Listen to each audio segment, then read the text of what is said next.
Alright, so I have this little yard machine 550EX, and it's starting, but it don't want to stay on. So today I'm gonna fix it by taking the carburetor off and cleaning it and all that stuff.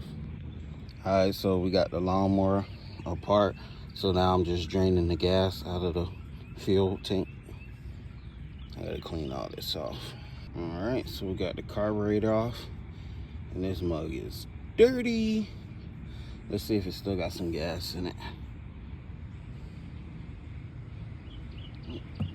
This carb cleaner and clean it out. Ooh, look at all that glunk coming off of there.